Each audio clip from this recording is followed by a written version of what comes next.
Welcome to another edition of Faith Walk. Hi, I'm your host, Reverend Dr. Abby Wilson, and this is being broadcast again from my home right here in Baltimore, Maryland. And I just want to say thank you to everyone who's tuning in and will tune in. And I just hope that this show will be a blessing and a savior for somebody out there who need to know that faith is strong. So take your journey, walk, and be healed. I'd like to introduce my special guest, Mr. Ricky McMillian. He is a native of Baltimore, Maryland. He also resides right here in Maryland. He went to Northwestern High School. He is the proud father of a beautiful son named Bryce. He is the proud son of a wonderful mother that he cares and loves for. He is an entrepreneur, and he is also a businessman who does indeed own his own business. And I just want to say thank you, Mr. McMillian, for being a part of this show. And I do hope and pray that your story can uplift someone who may be in the same position that you were in, and they can come out of it. Well, thank you. I appreciate you for having me, and I'm honored to be here. Thank you again. Mr. McMillian, I would like to ask, my first question is, what was your life like being incarcerated for a long length period of time?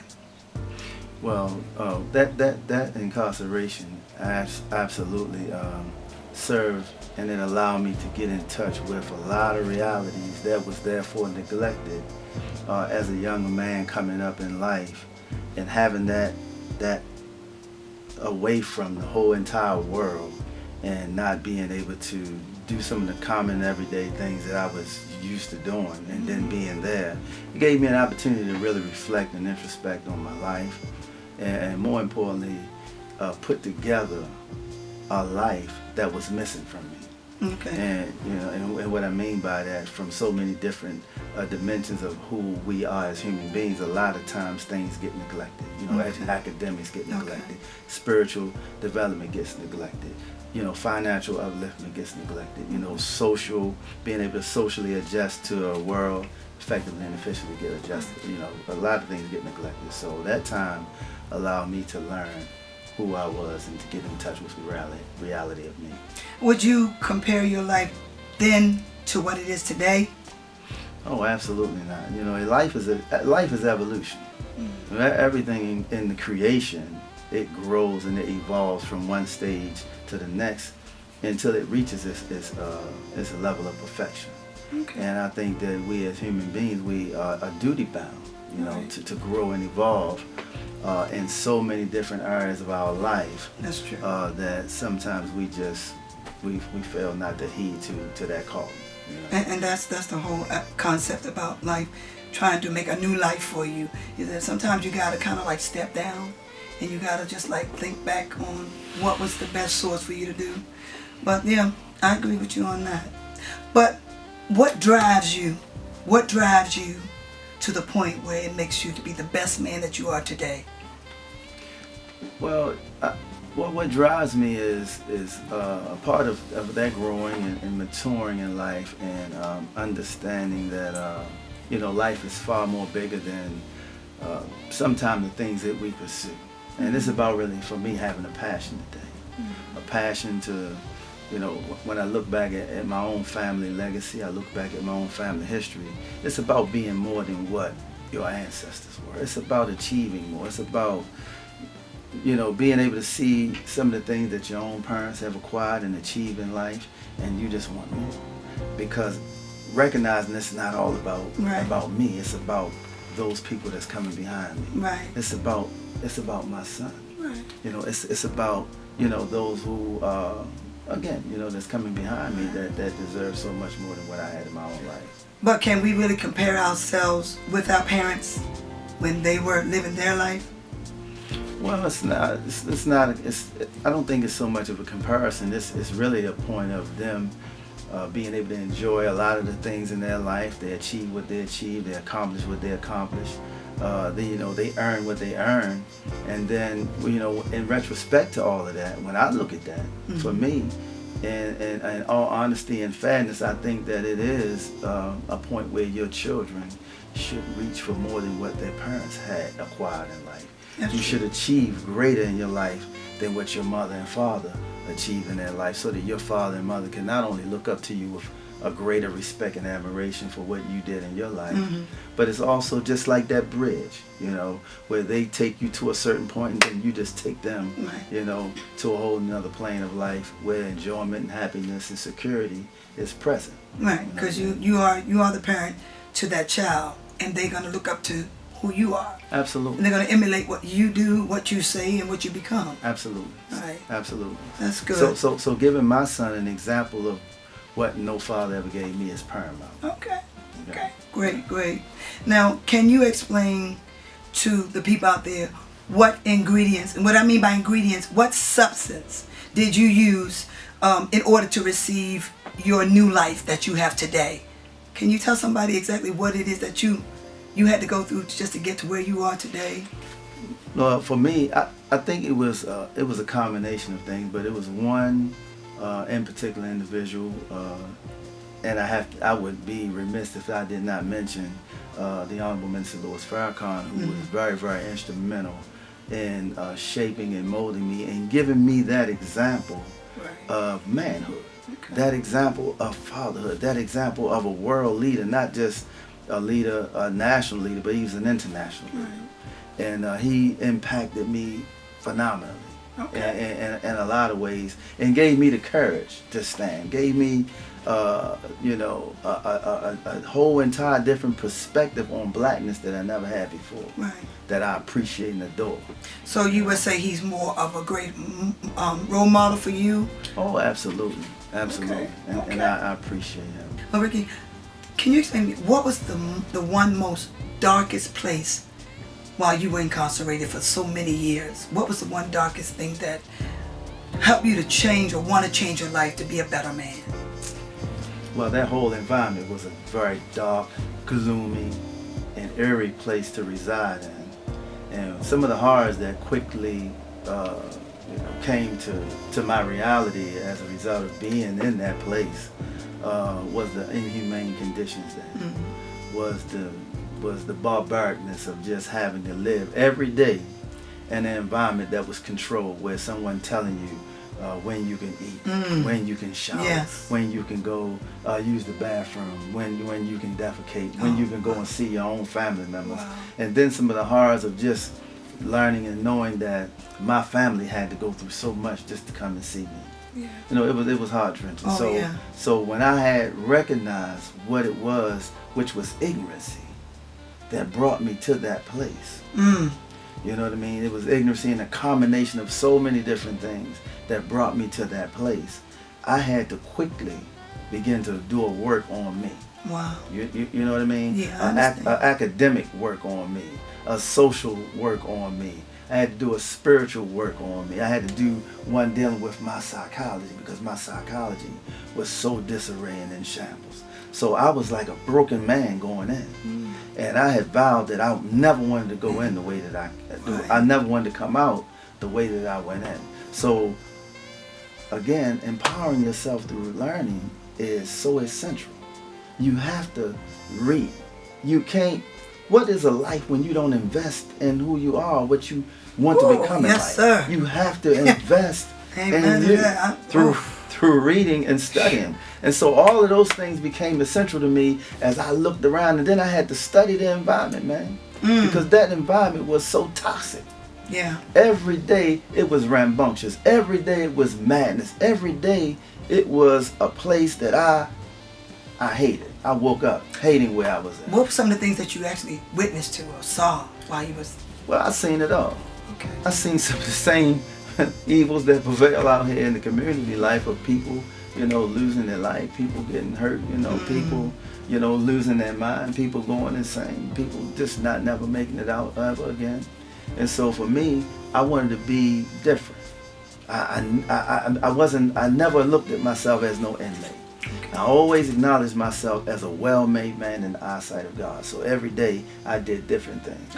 I never tried to go with the flow. When I went outside, I would take a book outside. You know, I would have a time where I would work out and, you know, craft my body, because in there you have to do that. You know what I mean? Definitely. But then at the same time, you got to also craft your mind also. What I would like for you to do is to give some encouraging words. What advice can you give to others that need to regain their life back? Can you give some sort of solution that can help somebody out there who may be incarcerated or maybe going to jail or maybe out? And because a lot of people are not fortunate to get back into society like you did. Yeah. You know what I mean? Yeah. So can you just explain to them what all you have to do to do that? Well, I think for the most part, for me, and this would be my advice, is a lot of people, we're not really real with who we are and where we are in life. And I think that's something like is very, very essential to change, very, very essential to recognizing some of the things that we could perhaps be involved in terms of helping other people get up, because there's a lot of us that are sick. Yeah. We've had a lot of scars from our past. Yeah. From our home life being dysfunctional. The community is dysfunctional. You have a lot of dysfunctionality that prevails all over, and sometimes we get engulfed in that. Yes, and we get yes. affected psychologically, Yeah. emotionally, spiritually, academically by different things that we don't even realize we're affected by it. And so to get in touch with who you are is about really doing a painstaking search into your history, delving into who you are, learning who you are, appreciating who you are, loving who you are, adoring who you are, and ultimately connecting with that Creator, the God of whatever choice you choose to connect with, and stand up on that confidently. And the one word you said was you had to do what? You had to be creative to who you are, but you had to accept yourself for who you are. Absolutely. And a lot of us, we don't intend to do that. We find other areas of trying to identify ourselves being different than who you are. I mean, if a man such as your Campbell can do as many years incarcerated, come out and become a successful man in life, then I truly believe in my whole heart that anybody can do it. The question is, do they want to do it? Absolutely. And do they want to put the work and the time in to have a better life than what they have? Well, it takes time, and I like to call myself the barrier breaker. I think that you have to be passionate about what you do. You have to be determined and self-assured in who you are, and know that, man, no matter what society barriers place up before you, or no matter what jobs placed before you, you gotta own you. You gotta own you, and you gotta be who you are, and you gotta keep fighting. Okay. You can't never, as they teach us, you can't never quit. Amen. You know what I mean? You can't never fall by the wayside and take on some of the misdefinements that come through society, that we are this, we are that, we are the other. You define who you are. Right. You know what I mean? And you can't be ashamed of who you are either. Absolutely. I find so many folks out here have to be this identity crisis changeover. And then I'm trying to understand, well, what does it mean to be an identity changeover? I don't see that in you or me, because we're real. You're real, I'm real. But I accept who I am. And I appreciate you letting them know that you got to accept who you are. Yeah. You really do. Very, very important. Because that's important. Yeah, you have to accept your own and be yourself. So if there was one person that you could really look up to in this life, who would that person be, Mr. McMillian? It would be my son. It would be my son. I have an enormous amount of respect for him. He's just 5 years old, and when I see him, I'm, "How you doing, Mr. Bryson?" And I bow to him, and I'll get out of my car and open the door for him so that he can get in, because he's my future. I give him so many positive affirmations. Man, you're great. You're a king. Man, you're going to be the next world ruler, man. You are this. And he tell me, "Daddy, no, you great." I say, "Nah, man. You great. Yeah. You are phenomenal. You are exceptional, man. You gonna go way beyond wherever you see your father at. You gonna go way beyond wherever you see me at, man, in life, because you are great. You are special. You are born for greatness. You're born for greatness." So he would be the one that I would look up to. Okay. What encouraging words, and this is for the youth, young adults out here today that are being incarcerated for petty things or whatever they may be doing, what encouraging words that can you just give to them to help them to try to find their way in life, or to stay from or either just keep from being locked up? Because we have so many teenagers out here in this world today are incarcerated right now or on their way. Right. Because I have I'm just quoting several students of mine who are waiting to be incarcerated. They're young, 14, 15, 16 years old. Can you give some encouraging feedback to the young youth adults?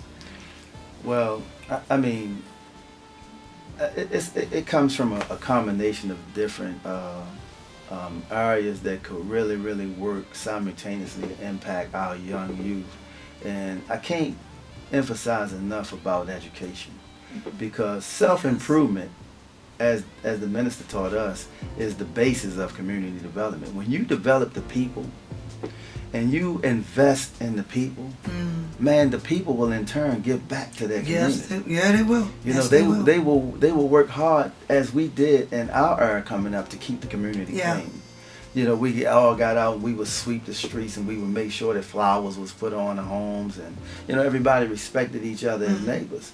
And so when you invest in our youth, and I'm talking about a serious investment of educational training, vocational training, technical training, where our youth is concerned and they can develop, then they won't no longer look at drugs as an option, because they'll have a set of skills that they can go out into the real world and make a living for themselves. They only do the things they do because they have to feed children.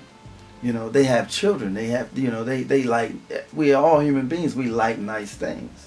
Okay. So, if you create an avenue, and a real viable avenue and opportunity whereby those things can be achieved, man, it's a lot of young people that don't want to be out there in the world as they are. Amen. I know a whole bunch of them. Oh, yeah. That are doing some marvelous, great things. Absolutely. But if there's an opportunity created for them to learn better, when you know better, you can do better.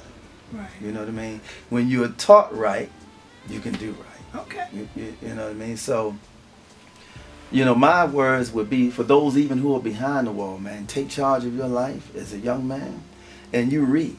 I mean, you read and you study everything that's in the prison library. Because that's important. Very, very important. Having an education is very important for not just youth, but it's important for everybody. And when I'm talking about reading and studying, I'm not just talking about the books that's in school systems. I'm talking about, man, studying some of your own great black historians, of Ivan Van Sertima, Dr. John Henry Clark. Absolutely. Study those who will allow you to learn the greatness of your past, because your history goes way beyond the transatlantic slave trade. Absolutely. We are people of greatness. Thank you so much.